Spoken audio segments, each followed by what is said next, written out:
Hello everyone. आज हम अलंकार टॉपिक पढ़ेंगे और अलंकार टॉपिक पढ़ेंगे हम। एक पुस्तक है अलंकार परिजात, जो कि नरोत्तम दास जी स्वामी की है। तो उनकी जो ये बुक है ये राजस्थान ज्ञानपीठ बीकानेर से प्रकाशित होती है। काफ़ी अच्छी बुक है। तो इसमें जो अलंकार का टॉपिक दिया गया है वो आज हम पढ़ने की कोशिश करते हैं। और जो शेष उदाहरण होंगे अलंकार के प्रकारों में, जैसे यमक के, श्लेष के, तो वो इसी में बुक में जो उदाहरण है वो भी हम देखेंगे। और बाकी मेरे पास एक व्यवहारिक सामान्य हिंदी है राघव प्रकाश जी की, उसमें भी कुछ उदाहरण है, वो भी हम देखेंगे। तो पहले हम अलंकार के बारे में पढ़ते हैं और नेक्स्ट वीडियो होगा अलंकार की। तो हम पढ़ते हैं अलंकार का अर्थ। अलंकार शब्द का वाच्यार्थ है आभूषण। तो इसमें बताया गया है कि अलंकार मतलब क्या होता है। तो अलंकार का मतलब होता है आभूषण। हाँ, जो हम कानों में पहनते हैं आभूषण, उनको भी हम अलंकार कह सकते हैं। लेकिन यहाँ उन कानों में पहनने वाले या हमारे शरीर पे पहनने वाले आभूषणों के बारे में बात नहीं हो रही है। पहली बात ये बताया गया है कि अलंकार शब्द का मतलब क्या होता है ना। तो आभूषण, और आभूषण का अर्थ होता है भूषित करने वाला या शोभा बढ़ाने वाला। देखो, आभूषण है वो क्या करता है, हमें भूषित यानी सुंदर करता है, हमारी शोभा बढ़ा देता है। आभूषण पहनने से कोई भी इंसान है वो बहुत ज़्यादा सुंदर लगता है, तो उसकी शोभा में वृद्धि हो जाती है। सामान्य बोलचाल की भाषा में आभूषण को गहने भी कहा जाता है। आभूषण या गहने पहनने से तन की शोभा में वृद्धि होती है ना। तो जो हम आभूषण पहनते हैं उसमें तन की जो शोभा होती है उसमें वृद्धि होती है। याद रखिएगा, आभूषण है वो खुद शोभा नहीं होती, वो शोभा में वृद्धि करता है। आभूषण पहनने से कोई सुंदर नहीं हो जाता, बल्कि आभूषण पहनने से सुंदरता में वृद्धि हो जाती है, शोभा में वृद्धि हो जाती है। अलंकार या आभूषण शोभा कारक उपादान ही कहलाते हैं। ठीक है। जिस प्रकार आभूषण धारण करने से तन की शोभा बढ़ती है, उसी प्रकार काव्य में अलंकार के प्रयोग से उसमें शोभा में वृद्धि होती है। तो जिस प्रकार एक व्यक्ति होता है वो अगर आभूषण पहने तो उसकी सुंदरता में वृद्धि होती है, उसी प्रकार काव्य के अंदर कुछ अलंकारों का प्रयोग किया जाता है, जिसमें काव्य की जो शोभा होती है ना उसमें वृद्धि होती है। कैसे शोभा वृद्धि होती है मैं आपको समझाने की कोशिश करती हूँ।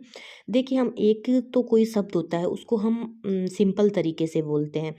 जैसे जैसे जैसे ये जो आपने सुना होगा कि चंदू के चाचा ने चंदू की चाची को, है ना। तो हम ऐसे भी बोलते हैं कि चंदू के काका ने चंदू की काकी को चमच से चटनी है वो खिलाई। एक तो ऐसे बोलते हैं, एक हम ऐसे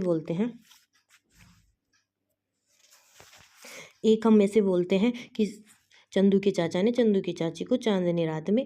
तो यहाँ शब्दों का इस प्रकार चयन किया गया है कि वो शब्द है ना, उसकी उसमें शब्दों को ऐसे किया गया है। तो शोभा में कैसे वृद्धि होती है मैं आपको एक सिंपल से उदाहरण के माध्यम से समझाने की कोशिश करती हूँ। देख, आपने वो अक्सर सुना होगा कि चंदू के चाचा ने चंदू की चाची को, है ना। तो उसको ऐसे नहीं बोल के हम ऐसे बोले कि चंदू के काका ने चंदू की काकी को रात में चांदनी की रोशनी के अंदर चटनी है वो खिलाई। एक तो ऐसे बोलते हैं, एक ऐसे बोलते हैं कि चंदू के चाचा ने चंदू की चाची को चांदनी रात में। तो यहाँ क्या है, यहाँ शब्दों का कर्म है ना, चह चह की बार बार आवर्ती हो रही है। तो यहाँ भी एक अलंकार है। कौन सा? अनुप्रास अलंकार है। तो अलंकार इसलिए प्रयोग किया जाता है कि शब्दों में वृद्धि होती है, शब्दों को ऐसे सही तरीके से रखा जाता है कि जिससे सुनने वाले को आकर्षित लगे। तो यही अलंकारों की महत्वपूर्णता है। इससे शब्द सुंदर लग जाते हैं। जैसे गहने पहनने पर इंसान सुंदर लगता है, वैसे ही ये जो अलंकार रूपी आभूषण है या अलंकार ही बोल सकते हैं इनको पहनने से काव्य में है वो वृद्धि हो जाती है। अब याद रखिए, एक मिनट। अब आपको याद रखने की ज़रूरत है कि यहाँ शोभा होती है, काव्य में जो काव्य की शोभा होती है वो अलंकार नहीं होती, बल्कि शोभा में वृद्धि करते हैं। ठीक है। अब अलंकार की परिभाषा समझने की कोशिश करते हैं कि अलंकार अलंकार के विद्वानों ने अनेक परिभाषाएं दी है, जो इस प्रकार है कि आलंकरोति इति अलंकार, अर्थात आभूषण करने वाले या शोभा बढ़ाने वाले उपादान ही अलंकार है, शोभा वृद्धि करने वाले। ठीक है। एक नेक्स्ट परिभाषा है वक्र विधीय शब्दोक्तिरिष्टा वाचाम अलंकृत। ये भाम्य की परिभाषा है। ठीक है। तो यहाँ भाम्य, पहली बात तो ये संस्कृत में आप याद रखिएगा, क्योंकि बहुत बार एग्जाम में सीधा यही दे देते हैं और पूछते हैं अलंकार के संबंध में ये किसकी परिभाषा है, तो ये भाम्य की है। ठीक है। और इसका हिंदी अर्थ ये है कि शब्द और अर्थ की विचित्रता या वैशिष्ट्य। ही अलंकार है। शब्द और जो देख मैंने जो चंदू के चर्चा वाली आपको बात बताई तो उसमें क्या है, उसमें शब्दों की विचित्रता ही तो है, शब्दों की वैशिष्ट ही तो है। शब्द विशिष्ट रूप से च च च का उच्चारण हो रहा है, तो यही भाव में कहना चाह रहे हैं। दूसरा है काव्य शोभाकरान धर्मान अलंकारन प्रचक्ष्यते। ठीक है, ये दंडी की परिभाषा है। अब मैं आपको बताने की कोशिश करती हूँ कि अब पहली बात तो आपको ये परिभाषा याद रखनी है, और ये परिभाषा आपको याद नहीं होती है तो मैं आपको एक ट्रिक बताने की कोशिश करती हूँ जो मैंने याद रखी है। कि देखिए यहाँ पे बीच में आ रहा है धर्मा, ठीक है, धर्मा बीच में आ रहा है, तो आपको पता है कि जो धर्म पे चलता है उसको कभी भी दंड नहीं मिलता है, तो आप ऐसे दंड को धर्म से तुलना करके ये परिभाषा याद रख सकते हैं। अब इसमें दंडी क्या कहते हैं, इसमें कहते हैं कि काव्य को शोभा प्रदान करने वाला धर्म ही अलंकार है। काव्य को क्या प्रदान करता है, शोभा। काव्य को जो शोभा प्रदान करे वो ही क्या, वो धर्म ही अलंकार है। अब रुद्रट ने क्या कहा है, रुद्रट ने कहा है कि अभिधान प्रकार विशेषा ए चा अलंकारा। अब आपको ये कैसे याद रखना है, पहली बात तो ये परिभाषा याद रखनी है। परिभाषा भी आपको पूरी तरह से याद नहीं हो तो आप एक कीवर्ड पकड़ लीजिए। जैसे रुद्रट है तो रुद्र है वो भगवान शिव का नाम है, और वो विशेष प्रकार से चलते हैं, ऐसे आप याद रख सकते हैं कि विशेष प्रकार से कौन चलते हैं। चा अलंकारा से आप चलना याद रखिएगा कि विशेष प्रकार से कौन चलते हैं, रुद्र चलते हैं, रुद्र। तो आप ऐसे रुद्रट से, ये मैं आपको समझाने के लिए केवल ये ऐसे ट्रिक बता रही हूँ, बाकी आप कैसे भी करके याद कर सकते हैं, ठीक है। अब रुद्रट कहते हैं, रुद्रट का कहना ये है कि अर्थात कथन के विशिष्ट प्रकार ही अलंकार है, ठीक है। तो ये भामह की परिभाषा आ गई, दंडी की परिभाषा आ गई, और रुद्रट की परिभाषा आ गई। आचार्य रामचंद्र शुक्ल ने अलंकार की परिभाषा इस प्रकार दी है। अलंकार है क्या, वर्णन करने की अनेक प्रकार की चमत्कारपूर्ण शैलियाँ। ये किसने कहा है, ये आचार्य रामचंद्र शुक्ल ने कहा है कि जो अलंकार है वो क्या है, वो अनेक प्रकार से, हम अपनी अनेक प्रकार से कोई अपनी बात कहते हैं, वैसे ही अनेक प्रकार से चमत्कारपूर्ण शैलियाँ हैं ना, वो ही अलंकार है, ठीक है।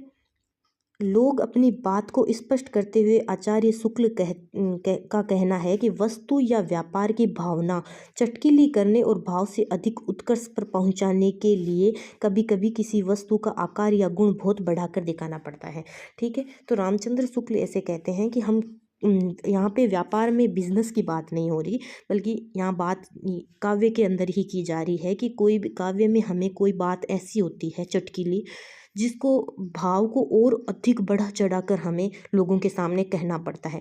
कोई बात कहने के, आपको पता है कि कोई भी बात कहने के अलग अलग तरीके होते हैं, तो एक तो हम सीधा सीधा बात कहते तो वो लोगों को इतना प्रभावित नहीं करती, और एक हम विशिष्ट रूप से कहते हैं चमत्कारपूर्ण से, या फिर थोड़ा सजा सजा के कोई बात बोलते हैं तो वो लोगों को ज़्यादा आकर्षित करती है, ठीक है।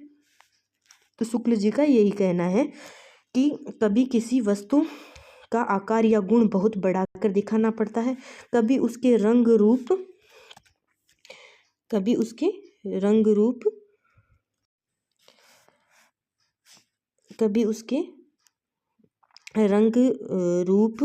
और माफ़ कीजिएगा, रंग रूप या गुण की भावना को उसी प्रकार के और रंग रूप मिलाकर तीव्र करने के लिए समान रूप और धर्म वाली अन्य वस्तुओं को रखना पड़ता है। कभी कभी बात को घुमा फिरा कर कहना पड़ता है, ये बात शुक्ल जी कहते हैं। इस तरह के भिन्न भिन्न विधान और कथन के ढंग अलंकार कहलाते हैं, ठीक है। स्पष्ट है कि आगे शुक्ल जी कहते हैं कि स्पष्ट है कि अलंकार का कथन या अभिव्यक्ति की विशिष्ट विधि या प्रणाली होती है, बिल्कुल विशिष्ट प्रणाली होती है कोई बात कहने की। मोटे तौर पर हम इसे यूं ही समझ सकते हैं कि किसी भी कथन को चारुता प्रदान करना या उसे आकृष्ट और विशिष्ट बनाने वाले उपादान को ही अलंकार कहते हैं। कोई बात है उसको हम आकर्षक बनाते हैं और विशिष्ट बनाते हैं, तो आकर्षक और विशिष्ट बनाने के लिए हम जिस उपादान का प्रयोग करते हैं उन्हें ही अलंकार कहते हैं, ठीक है। अब देखिए, एक प्रोफेसर विश्वम्बर अरुण के शब्दों में अलंकार की परिभाषा इस प्रकार दी गई है कि अलंकार कथन की वह विशिष्ट प्रणाली है जो कथन को अन्य सामान्य कथन से पृथक कर ऐसी चारुता और आकर्षण प्रदान करता है कि वह काव्य की संज्ञा से अभिभूत हो जाता है। तो ये कोटेशन है, ये प्रोफेसर विश्वम्भर अरुण की है ना। अब आप देखिए कि अलंकार के क्या लक्षण हो सकते हैं। अलंकार के लक्षण क्या होते हैं, क्या काम है, लक्षण होना मतलब अलंकार के क्या का काम है, क्या क्या काम है। ठीक है, तो देखिए एक बात आपको अच्छी तरह से याद रखना है कि काव्य की शोभा है ना, काव्य की शोभा वो अलंकार नहीं है। आपको कभी भी ये पूछ ले कि काव्य की शोभा है क्या अलंकार, नहीं, तो फिर क्या है, काव्य की जो शोभा है उसको बढ़ाता है। एक बात बताइए, एक व्यक्ति गहने पहन ले तो गहने क्या व्यक्ति की शोभा होती है क्या, या सुंदरता होती है क्या, नहीं। गहने पहनने से उसकी शोभा या सुंदरता में वृद्धि होती है। सुंदर तो वो व्यक्ति है, गहने नहीं है। उसी प्रकार अलंकार है वो शोभा नहीं है, याद रखिएगा, या वो अलंकार है वो सुंदर नहीं है। अलंकार शोभा नहीं है, बल्कि अलंकार शोभा को बढ़ाता है, बढ़ाने वाला काम है, वृद्धि करता है शोभा को। ठीक है, काव्य में अब देखिए अलंकार का लक्षण इस प्रकार है कि काव्य में शोभा लाने वाले, शोभा लाना या बढ़ाना एक ही बात है, लाने वाले या उसे सौंदर्य प्रदान करने वाले तत्व अलंकार कहलाते हैं। पहली बात तो ये लक्षण है। दूसरा है काव्य को और अधिक और आकर्षक प्रभावशाली बनाने वाले साधनों को अलंकार कहते हैं। क्या बनाते हैं अलंकार, काव्य को आकर्षक बनाते हैं, अट्रैक्टिव बनाते हैं, प्रभावशाली बनाते हैं। ठीक है, कथन या अभिव्यक्ति को अधिक विशिष्ट बनाने वाले साधनों को अलंकार कहते हैं। हम पहले ही आगे पढ़ चुके हैं कि विशिष्ट तरीके से कोई बात बताई जाती है तब वो लोगों को और ज़्यादा प्रभावित करती है, तो यही अलंकारों का काम है। ठीक है, अभिव्यक्ति में असाधारणता लाने वाले प्रकारों को अलंकार कहते हैं। अभिव्यक्ति यानी कोई बात किसी दूसरे व्यक्ति को कहना, तो उस अभिव्यक्ति में असाधारणता, एक तो साधारण बात कहते हैं, ये साधारण बोल सकते हैं कि यहाँ आओ वहाँ जाओ, ये साधारण बात, और उसको असाधारण लाने वाले प्रकारों, उसको असाधारण तरीके से कहना। ठीक है, जैसे कभी कभी हम बोलते हैं, कहने की अपनी अपनी होते, आज तो बड़े चांद लग रहे हो, या फिर आज तो बड़े फूल लग रहे हो, आज तो गुलाब के फूल लग रहे हो। हम किसी को ऐसे नहीं कहते कि आज बहुत सुंदर लग रहे हो, हम उसको ऐसे भी कहते हैं आज तो बिल्कुल गुलाब के फूल की तरह दिख रहे हो। तो ये अलंकारों का ही कहीं ना कहीं प्रयोग है कि बात कहने का विशिष्ट प्रकार। उक्ति यानी होता है कथन, तो उक्ति वैचित्र लाने यानी कथन को विचित्र लाने वाले विधान को अलंकार कहते हैं, या उक्ति को विचित्र तरीके से कहने वाले विधान को अलंकार कहते हैं। ठीक है, आगे देखिएगा। अब काव्य में अलंकारों का क्या स्थान है, ये पढ़ने की कोशिश करते हैं कि काव्य में अलंकारों का क्या स्थान है। ठीक है, अलंकार काव्य के लिए अत्यंत उपादाय है, या ऐसे बोल सकते हैं अत्यंत महत्वपूर्ण है।